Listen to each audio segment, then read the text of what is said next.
그럼 사전에 이제 지금까지는 그 항산화 그 농법의 이제 배경이나 이제 이런 것들을 좀 설명을 해주셨고, 그 이 재배 방법에 그 투여되는 이제 구체적인 물질이나 이제 이런 얘기들을 한번 해줘 보시죠. 예. 그러면 이제 제가 그 항산화제법에서 제가 가장 중요시하는 이 자재 부분에 대한 걸 설명을 드릴게요.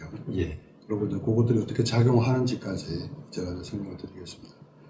그래서 제가 항산화제법에서 가장 중요한 물질을 한 4가지를 선정을 했는데요. 예. 대체적으로 보면 작물의 저항성이나 이제 이 항산화 기능을 강화시킬 수 있는 것, 그 다음에 고온다습한 환경들이 계속 진행이 되기 때문에 건건주의의 어떤 건전성이라든가 이런 것들을 확보할 수 있는 것, 이런 쪽에 집중하다 보니까 그 근권은 뿌리 말씀하시는 거죠. 예, 예. 그래서 황과 미네랄, 그 다음에 유기산, 광합성균 이렇게 4가지를 가지고 이 항산화 재배법이라는 것을 진행을 하게 되는데요. 우선 그 황을 보시면 예. 작물에서 저항력과 자기 보호 기능을 담당하는 게 황이거든요.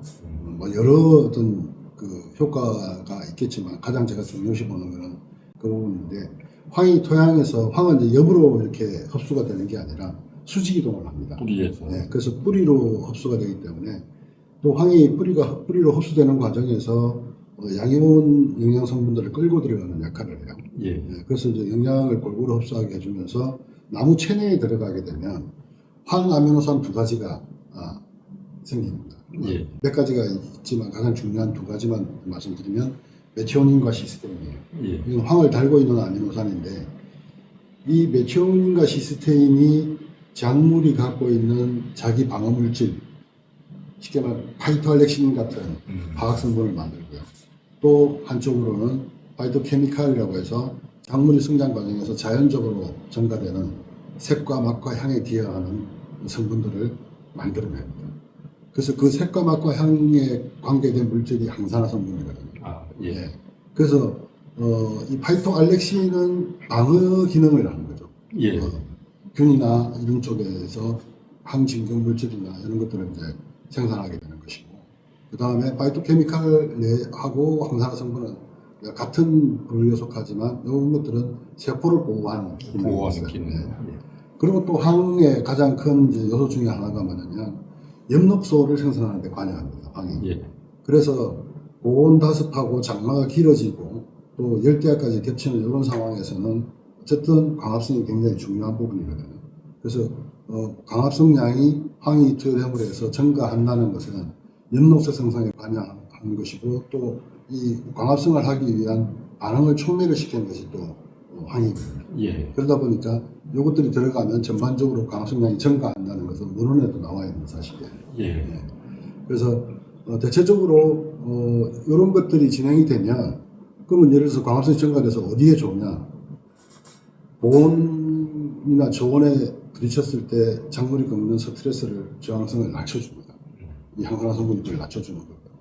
그래서 그렇게 대사에도 관여하고 좀 더워도 좀 추워도 광합성량은 좀 증가한다. 예. 네, 그렇게 보시면 될 것 같고, 황의 기능에서 뭐 여러 가지를 말씀드릴 수 있겠지만 한 그 5가지 정도로 축약해서 제가 말씀드린다면, 일단은 저온이나 고온이나 이 스트레스에 견딜 수 있는 대응 능력이 있다는 겁니다.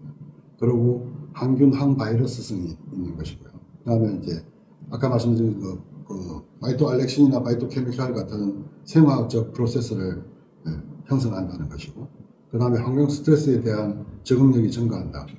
그 다음에 이제 우리가 세포벽이 강화되면 온도에도 잘 견디지만 예. 과습이나 가뭄에도 잘 견딥니다. 그래서 세포벽을 강화하고 식물의 면역 체계를 지원하는데 황이 결정적인 역할을 하죠.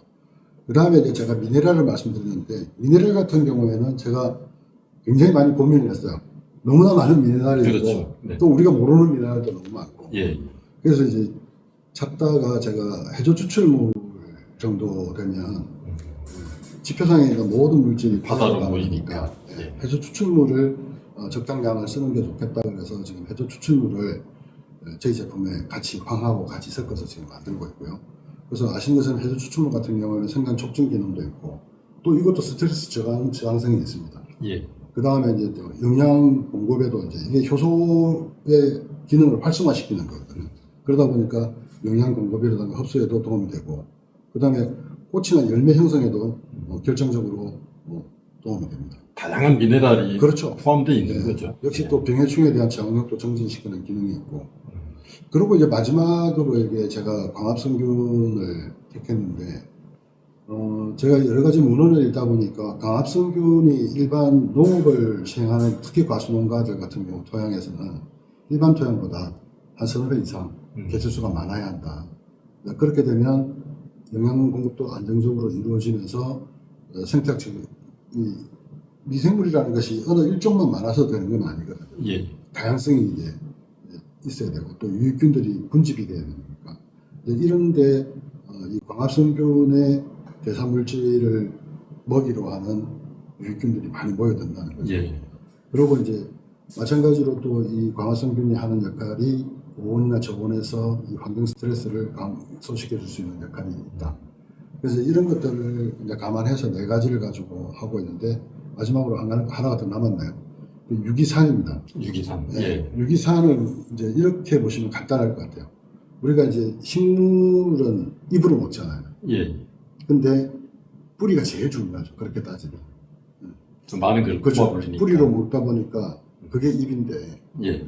그래서 이게 많은 것을 먹어야 되는데 문제는 과습한 상황에 놓을 수도 있고 올여름 같으면 기온도 엄청나게 올라가 버리죠. 예. 그러면 유해민 생물도 덩달아서 과잉정식이 됩니다. 뿌리 근처에. 네. 그래서 이제 또 과습이 된 상태에서는 산소가 또 부족하니까 호흡이 또 힘들어지는 상황이고 이랬을 때 토양의 건조성을 유지해주고 또 영양소를 염분에도 염 피해도 굉장히 심하죠. 염류 집적이 이제 심해지다 보니까 오히려 날이 더워지는 상황에서 영양소물이 과다 분해가 되면서 오히려 역밸런스가 돼가지고 삼투압이 거꾸로 진행이 돼서 나무가 물을 빨아 올리지 못하는 상황까지 가는 거니까. 근데 그럴 때 유기산을 인위적으로 좀 공급을 해주면 건건주의를 약산성으로 유지하면서 유해미생물의 공격으로부터 뿌리를 보호할 수 있고 또 염류 피해도 최소화할 수가 있는 거죠. 예. 네.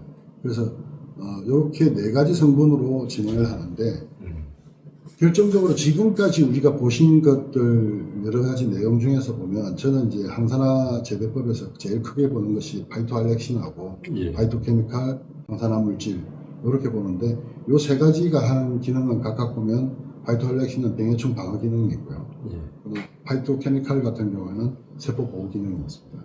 그리고 이제 항산화 물질 같은 경우는 항산화 시스템이 작동하면 그것을 소비해서 세포를 보호하는 것. 이런 것들의 기능들을 갖고 있는데 이 부분이 아마 사과농사에서도 기후변화기에 절대적으로 필요한 성분이다. 예.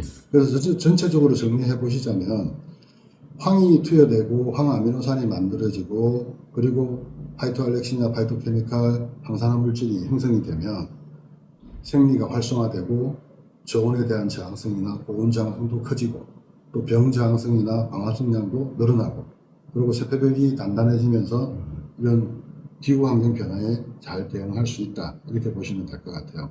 그래서 앞으로의 농사에서 항산화 재배법에 이 추구하는 것은 기후변화기에 작물이 산화 스트레스에 좀 잘 견디고 예. 그 다음에 항산화력을 또 강화시키면서 또 온도 저항성이나 병 저항성을 또 강화시키고 흡수력은 상승시키고 생리는 활성화시키는 이런 조건이 돼야 예. 기후변화기에 건전한 성장이나 안정적 수확에 이룰 수 있다.